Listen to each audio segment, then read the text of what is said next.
આ વિશ્લેષણ પ્રકૃતિ અભ્યાસુ પ્રકાશચંદ્ર કે સોલંકી પ્રણયના ગુજરાતમાં જોવા મળતા તમામ 600થી વધુ પક્ષીઓનો આધારભૂત વૈજ્ઞાનિક પરિચય આપતા 7 ખંડોમાં પથરાયેલા વિહંગ વિશ્વ ગુજરાતની પક્ષી સંપદા નામના મહાગ્રંથના મૂળ લેખના આધારે કર્યું છે.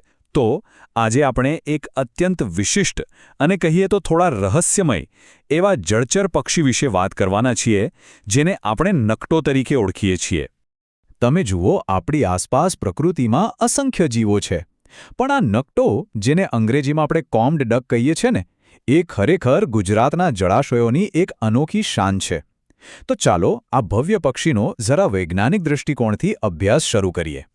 વિભાગ 1: શોધ અને વૈજ્ઞાનિક ઓળખ. તો ચાલો આના ઇતિહાસમાં થોડા ઊંડા ઉતરીએ. આ સુંદર પક્ષીની વૈજ્ઞાનિક સફર છેક 18મી સદીમાં શરૂ થઈ હતી. સૌથી પહેલાં 1769માં વેલ્શ પ્રકૃતિવાદી થોમસ પેન્નેન્ટે આનું સત્તાવાર વૈજ્ઞાનિક વર્ણન કર્યું હતું.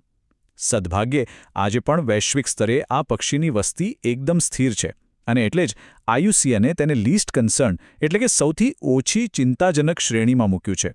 હા, ભારતમાં તેના મહત્વને જોઈને તેને વન્યજીવ સંરક્ષણ અધિનિયમના શેડ્યુલ 2 હેઠળ કાયદાકીય સુરક્ષા ચોક્કસ આપવામાં આવી છે.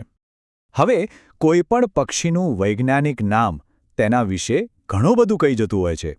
નકટાનું વૈજ્ઞાનિક નામ છે સર્કિડિયોર્નિસ મેલેનોટોસ. આ નામ ખરેખર ગ્રીક ભાષાનો એક રસપ્રદ મેળ છે. સર્કિડિયોર્નિસમાં સાર્ક્સ એટલે માંસ અને ઓર્નિસ એટલે પક્ષી. આ સીધો ઇશારો કરે છે નર પક્ષીની ચાંચ પર રહેલી પેલી માંસળ ગાંચ તરફ. જ્યારે પાછળનો શબ્દ મેલેનોટોસ જોઈએ તો મેલાસ એટલે કાળો અને નોટોન એટલે પીઠ. આખું નામ ભેગું કરો તો અર્થ થાય માંસલ ચાંચવાળો અને કાળી પીઠવાળું પક્ષી. છે ને એકદમ સચોટ વર્ણન? અહીં એક બહુ જ રસપ્રદ વૈજ્ઞાનિક અપડેટ પણ ધ્યાનમાં લેવા જેવું છે. ઐતિહાસિક રીતે જોઈએ તો દુનિયાભરના કોમડકને એક જ પ્રજાતિ માનવામાં આવતી.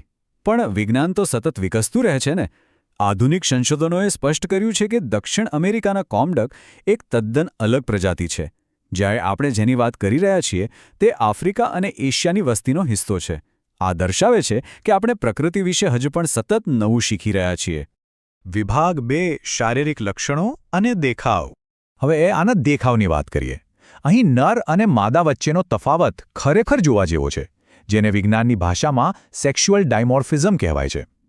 નર નકટાનું માથું સફેદ અને કાળા ટપકાવાળું હોય છે, અને પીઠ એકદમ ચમકદાર કાળી. સૂર્યપ્રકાશ પડે ને તો એમાં લીલી કે જાંબલી ઝલક દેખાય. પણ નરની સૌથી મોટી ઓળખ કઈ? તેની ચાંચ પર આવેલો મોટો ગોળાકાર કાળો કોમ્બ એટલે કે ગાંઠ. પ્રજનન ઋતુમાં તો આ ગાંઠ વધુ મોટી અને આકર્ષક બની જાય છે. એની સામે માદા, જેને નકટી કહેવાય છે, એ કદમાં ખાસી નાની હોય છે. માદાની ચાંચ પર આ મોટી ગાંઠ હોતી જ નથી, અને તેનો રંગ પણ નર જેટલો ચમકદાર નથી હોતો. અને હા, આ કોઈ સામાન્ય નાનકડી બતક નથી.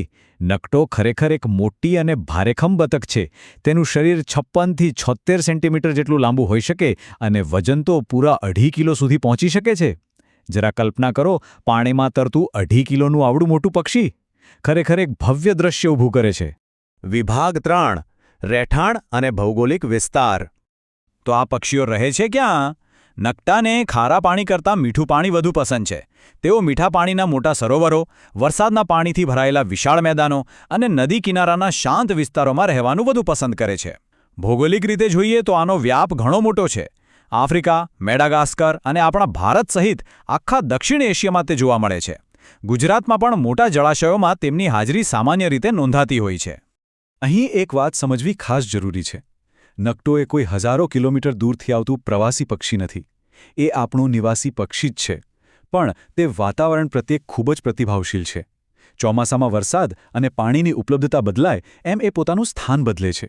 જો કોઈ તળાવ સુકાઈ જાય તો તે અનુકૂળ જળાશયની શોધમાં ટૂંકા અંતરનું સ્થાનિક સ્થળાંતર ચોક્કસ કરે છે. કહી શકાય કે એ પાણીની પાછળ ફરતું પક્ષી છે. વિભાગ 4: આહાર અને પ્રજનન ચક્ર. ખોરાકની વાત કરીએ તો નકટો મૂળભૂત રીતે શાકાહારી પક્ષી છે. તેનું મુખ્ય ભોજન પાણીમાં ઉગતી વનસ્પતિઓ છે. ખાસ કરીને જળચર વનસ્પતિના બીજ, કુમળા પાંદડા અને વનસ્પતિના મૂળિયા એટલે કે રાઇઝોમ્સ તેને ખૂબ ભાવે છે.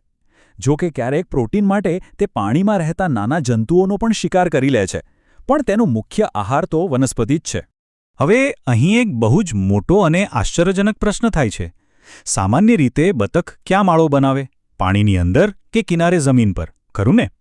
પણ તમને જાણીને નવાઈ લાગશે કે નકટો એ એકમાત્ર એવી ભારતીય બતક છે જે નિયમિતપણે ઝાડ પર માળો બનાવે છે. ભારતમાં જુલાઈથી સપ્ટેમ્બર એટલે કે ચોમાસા દરમિયાન જળાશયોમાં પાણીનું સ્તર વધે છે, એટલે ઈંડા સુરક્ષિત રહે એ માટે આ બતકો જળાશયોની નજીક આવેલા મોટા ઝાડના બખોલ કે પોલાળમાં માળો બનાવવાનું પસંદ કરે છે. છે ને કમાલની વાત? તો સૌથી અગત્યની વાત એ છે કે માદા નકટી આ બખોલમાં એકસાથે 7થી 15 જેટલા ઈંડા મૂકે છે.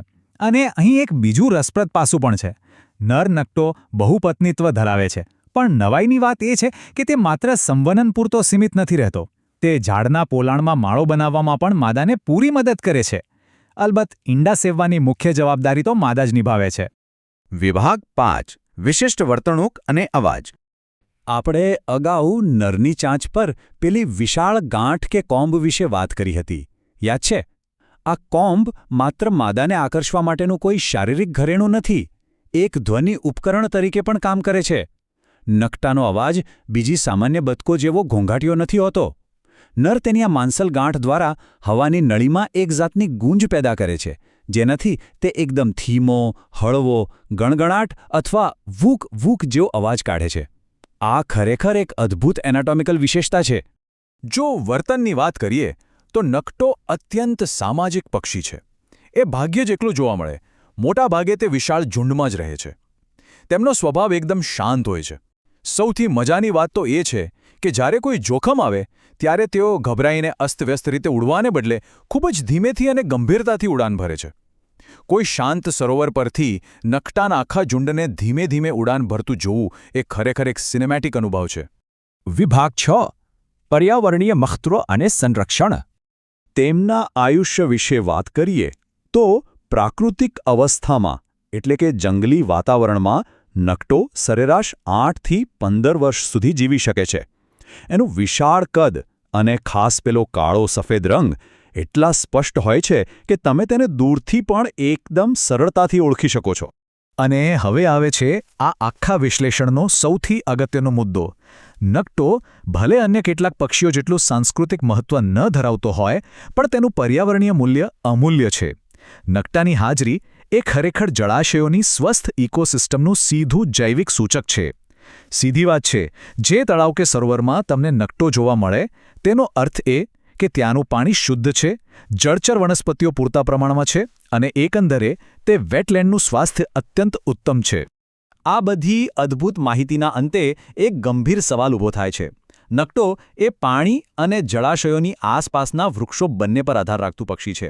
જો આપણા વેટલેન્ડ્સ એટલે કે જળપ્લાવિત વિસ્તારો અને તેની આસપાસના જૂના મોટા વૃક્ષોનો નાશ થતો રહેશે તો ઝાડ પર માળો બનાવતી આ અનોખી બતક જશે ક્યાં? આ ભવ્ય પક્ષીનું ભવિષ્ય સીધું આપણા જળાશયોની જાળવણી સાથે જોડાયેલું છે.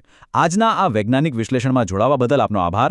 આશા છે કે હવે પછી જ્યારે પણ તમે કોઈ જળાશયની મુલાકાત લેશો ત્યારે તમારી નજર આ માસલ ચાંચવાળા રહસ્યમય પક્ષીને ચોક્કસ શોધશે.